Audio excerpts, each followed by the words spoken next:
Welcome to the podcast of the American Diversity Report. I'm Deborah Levine, the editor of the American Diversity Report and your host.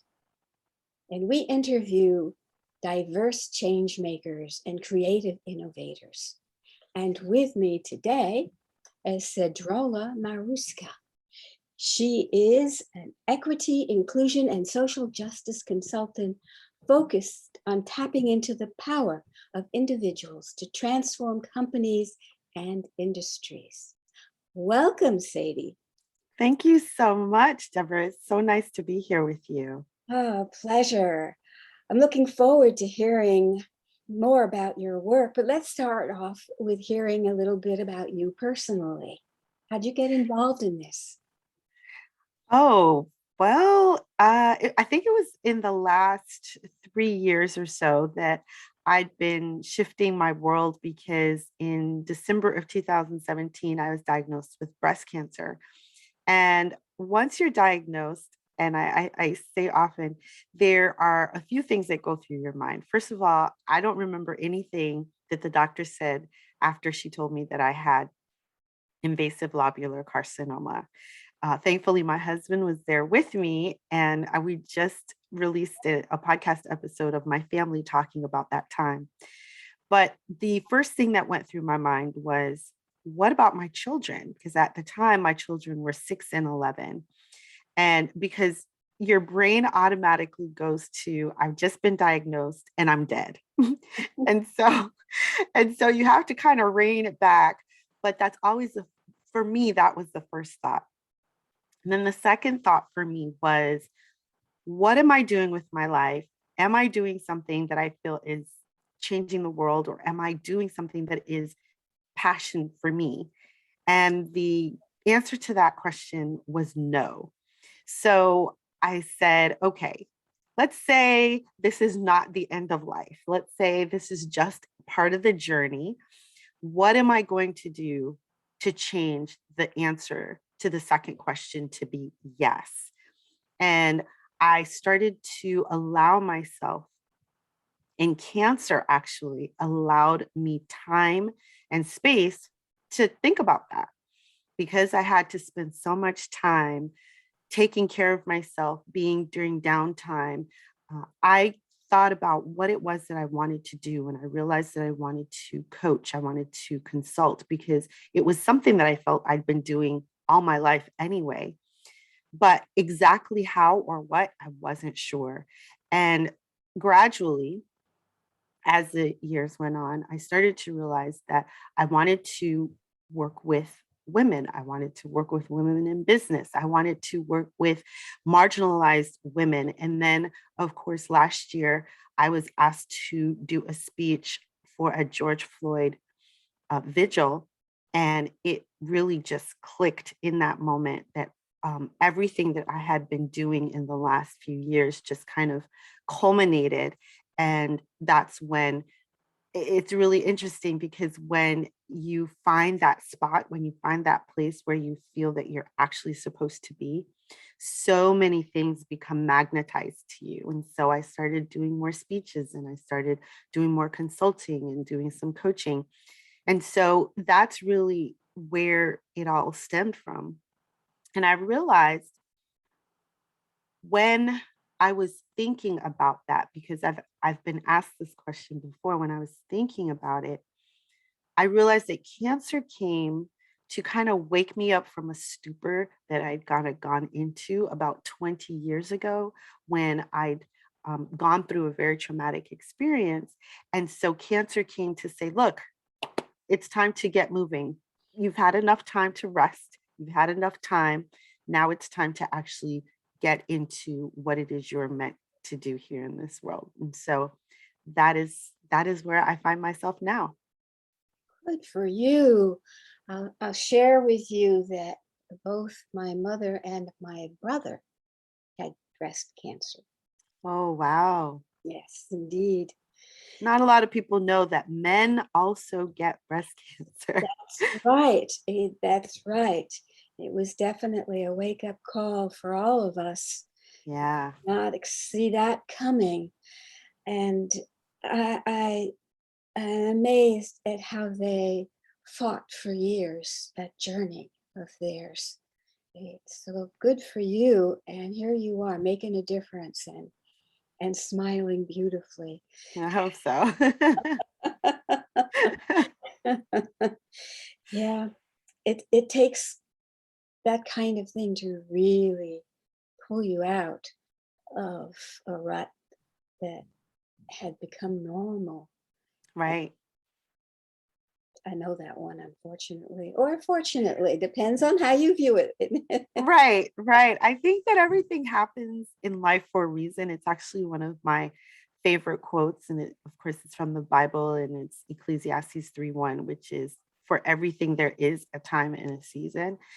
And so when I was diagnosed, I thought to myself that just a few minutes later, after I had left my doctor's office and went to go get my blood drawn, I called my sister to let her know what was happening.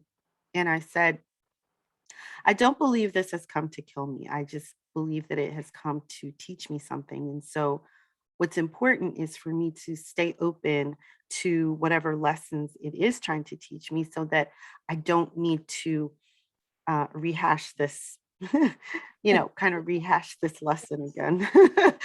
But Yes. you never know. I mean, I might be missing something, who knows? But for the time being, everything is going well. And I'm continuing to allow myself to be open and to grow and to take the lessons and to take the learning that comes. Everything in its season. Everything.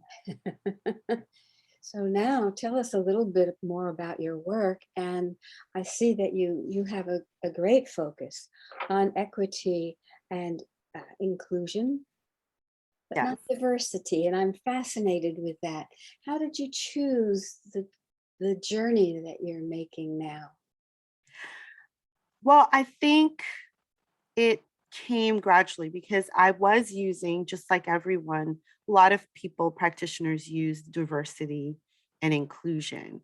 And I realized that diversity is a product, it is the outcome, at least in my perspective. Diversity is the outcome of creating a culture or creating an environment that is equitable and that is inclusive, which is to say that when someone comes into this environment, they feel that they are heard, they feel that they can speak up about what they need and that those needs can be met as much as possible within the organization. And so, therefore, they are comfortable being who they are and they're comfortable in the work that they do. So, if that environment is created, if there is an environment of equity and inclusion already there, then people looking from the outside are going to say, no matter who they are, they're going to say, I want to work in that organization because that organization is a place where I feel that I can not only be accepted, go in and be my full self, but I can also grow and flourish there because if there's inclusion, people are listening to the ideas that I have, they're listening to the creativity that I bring, they're listening to my ideas about innovation. And that is what I want. People want to be seen and heard. And once you're seeing people and you're hearing people and you're offering them what they need, diversity is the product of that. See, you're very passionate about this, aren't you? I am. I am. Can you tell? I think so.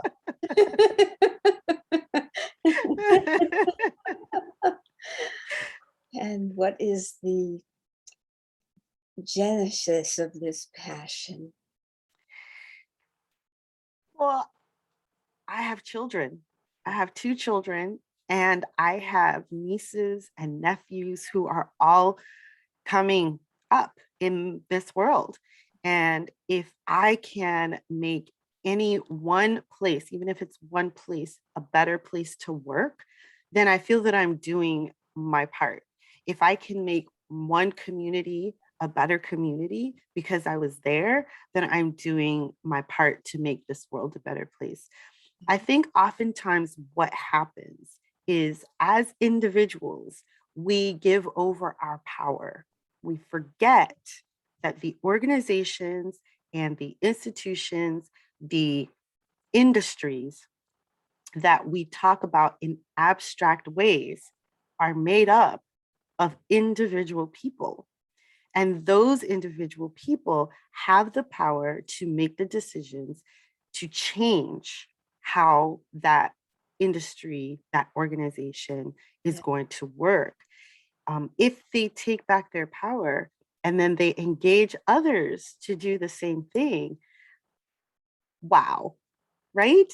Yeah. Because then you can actually change the structures.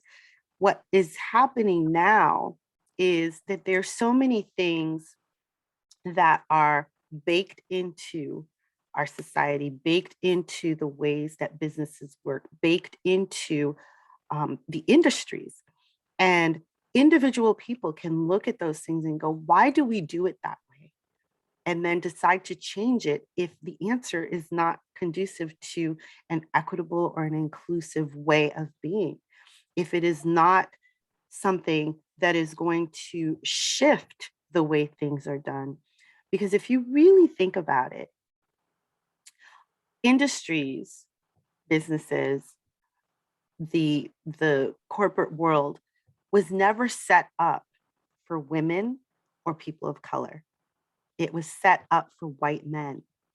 And so if we think about it in that way, then we have to kind of dismantle how it was built up in order to reinvent it so that it is more inclusive to everyone. It was never set up for people who with disabilities, and all that stuff had to be legislated so that buildings could be accessible to people. So when you think about all the people who were left out of the conversation, who were left out of the building of all of these industries and corporations, businesses, you have to then go, okay, if it was set up this one way and it's not really working for everyone that is there, then we have to look at it and we have to reorganize it, reshape it, revamp it so that it is more inclusive of everyone. And that's going to look a lot different than it does now. Oh, I would agree. And you're talking to somebody who was in the very first Women's Liberation March down Fifth Avenue in Manhattan in 1970.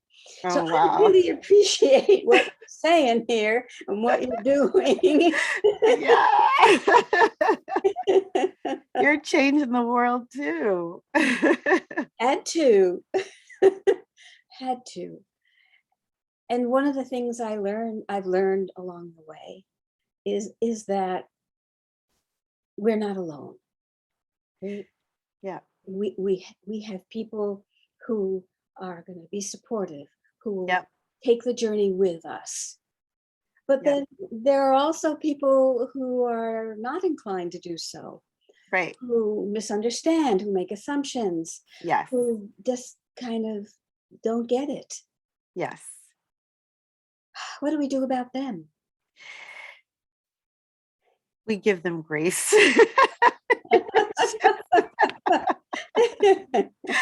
I posted something on my Instagram yesterday and it says that silence is the best thing to give when someone doesn't value your words. And so I liken it to that same thing.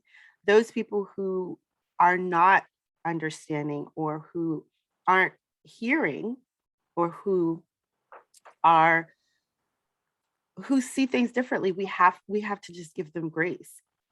And we don't, because we cannot expend the energy to try to change their minds if they're not even ready for the conversation.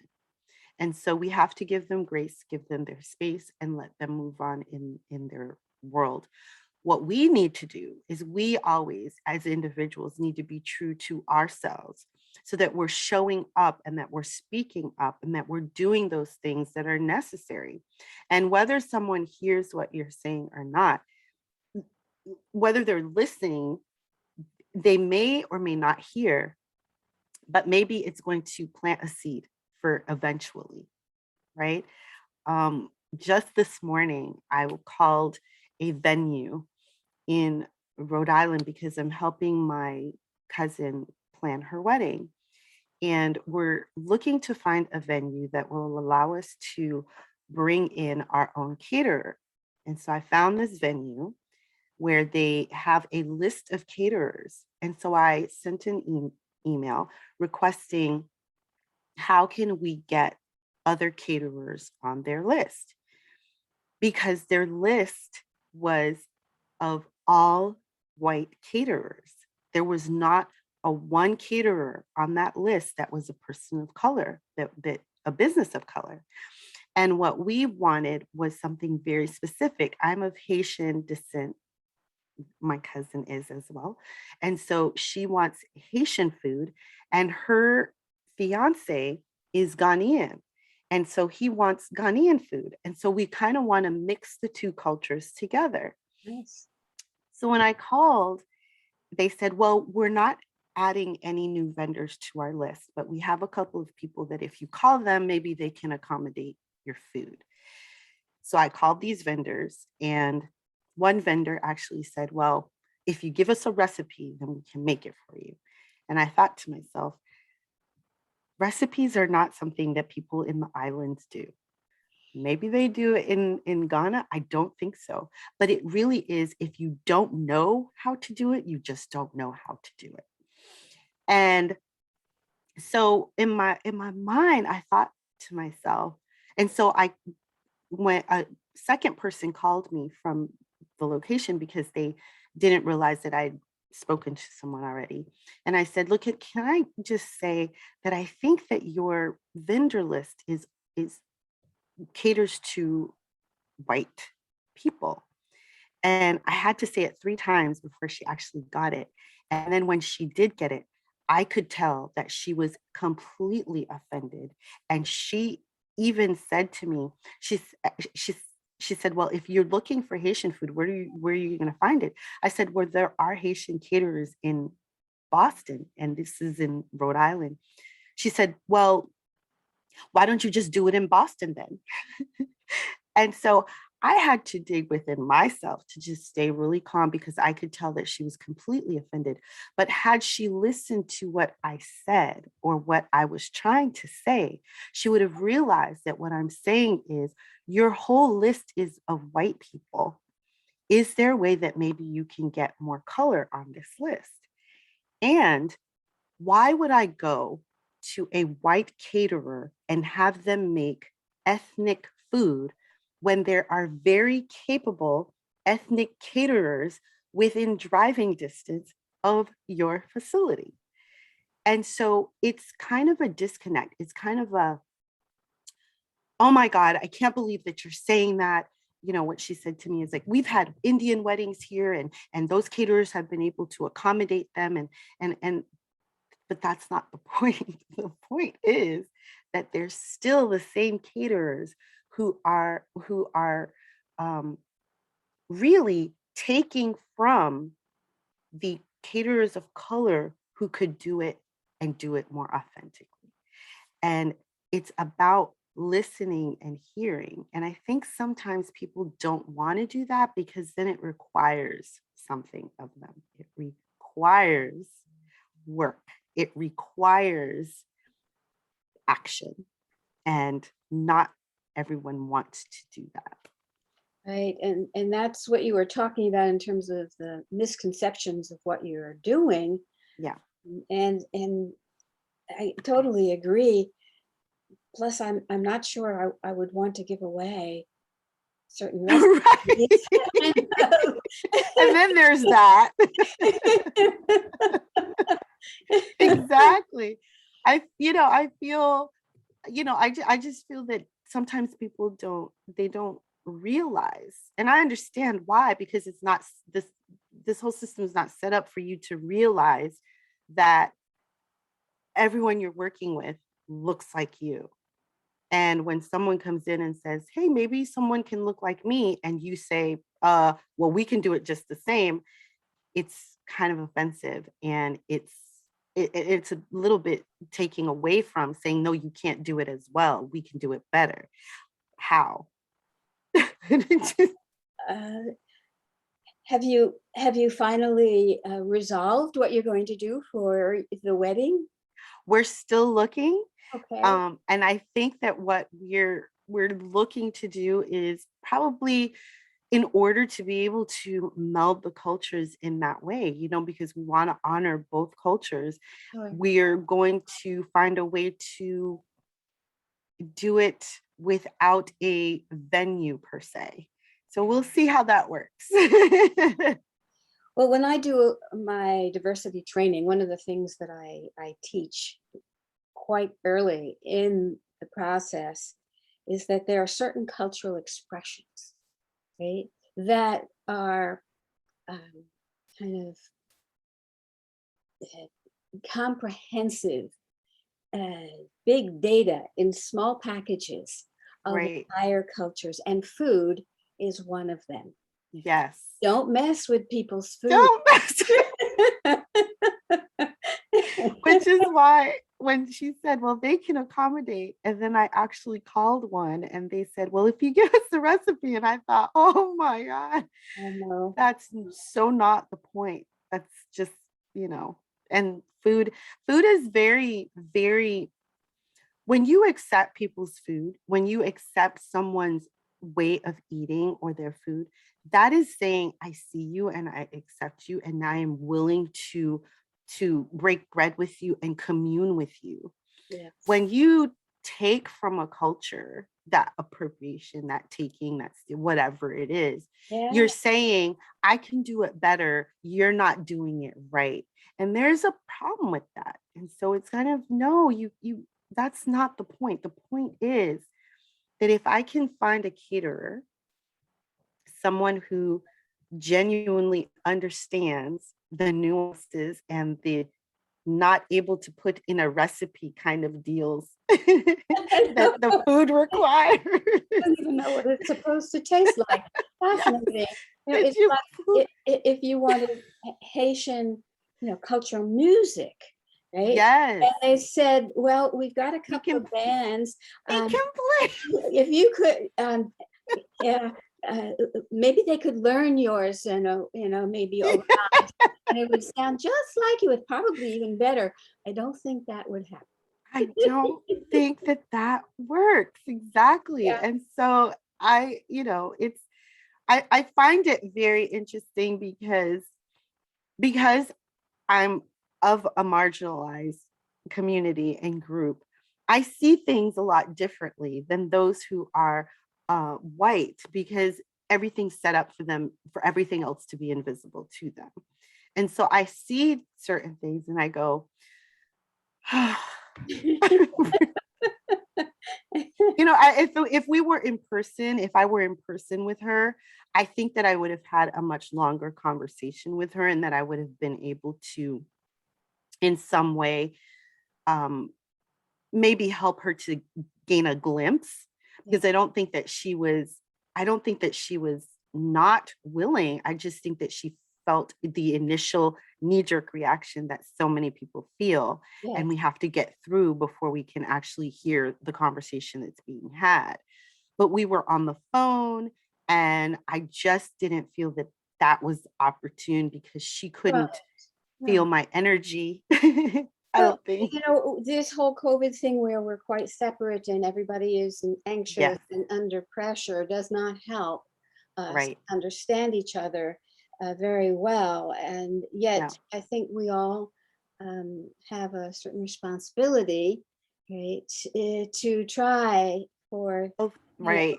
a society that is just. Do you think that we will be able to achieve that? I'm hopeful. I'm hopeful, maybe not in my lifetime, not in your lifetime, but I'm hopeful that in my children's lifetime, maybe that things will shift, and that there enough people will be saying, why do we do it this way? Why is this way? Yes. And be able to kind of shift the conversation. I have biracial children, and so they're going to walk a very different walk than I did in this world. But at the same time, they're still going to experience certain stigmas that are associated with them being biracial.